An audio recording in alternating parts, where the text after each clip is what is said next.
Life's not always fair.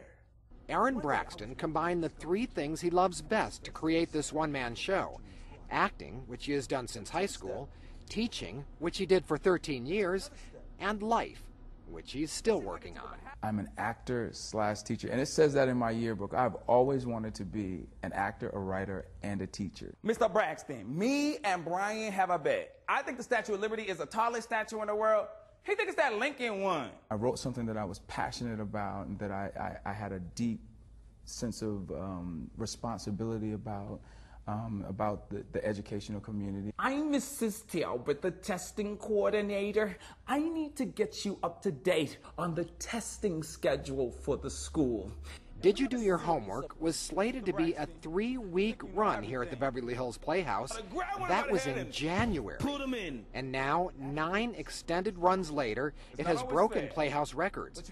Perhaps because each of the characters Aaron Braxton plays, he has either met or he has been. In order to resonate with me as an actor and to resonate with the audience, yeah, I have to put my own self into these characters. So yeah, there's a lot of me in all of these characters. But you keep it moving from one rat-infested motel to the next with more drugs and more perverts and that funky smell. You don't know what it's like to have a mom who don't love you. There was a lot of physical abuse that was going on in my household. And I would sleep in class. I would sleep during first period. And then I would sleep again during sixth period because I needed the rest and strength because I knew what was going to happen once I got home. There are deep memories of his own childhood and fond remembrances of the children who came through his classrooms, and the urge to tell all of those stories in a way that can, again, both teach and entertain. It's always been my core to make sure that this was a show that motivated people. At the Beverly Hills Playhouse in Beverly Hills, I'm Kerry Berglund, Channel 4 News. Wow, teachers everywhere are applauding right now. They're bowing down to you, Aaron, right now. That they are. And the kids are going, wow. This came from your own experience as a teacher. Yeah. When did it strike you that, you know, what I'm doing here, I have this little audience, I'm making a big impact, but I can take it bigger? When I moved to LA, and I became a teacher, and I was doing the rounds as an actor. Right. You were paying the bills as a teacher, but you were... I was paying it, but you know, it's really interesting because for me, it's never been something that I fell back on. Mm-hmm. My mother's a teacher, my aunts and uncles are a teacher. It's something that's always been in me. Yeah. I've always wanted to do it.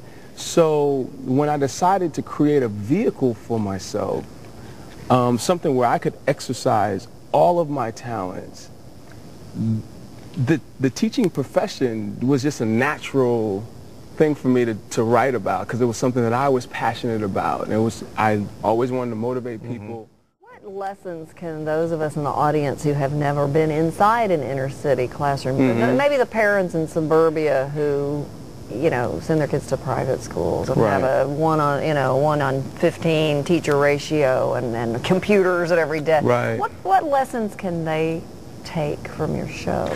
Well, there's a couple of lessons, and one of them, and it's a lesson that I had to learn too, is that you don't judge a book by its cover, and that people, when you first meet them, they have all of this baggage that they bring with them.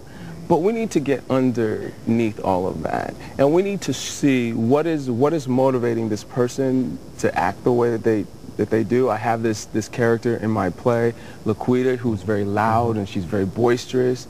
But then when we get underneath all of that, we see that she has a heart of gold and that she's someone who wants things out of life. But we need to somehow dig that out of her and make her see it. That's one thing that we can get from this show. The other thing is that there's greatness in each and every one of us, and that's a universal message, that we all can tap into that at some point in our lives and strive and learn and be better people and better human beings. Wow, Absolutely. there's greatness with everybody.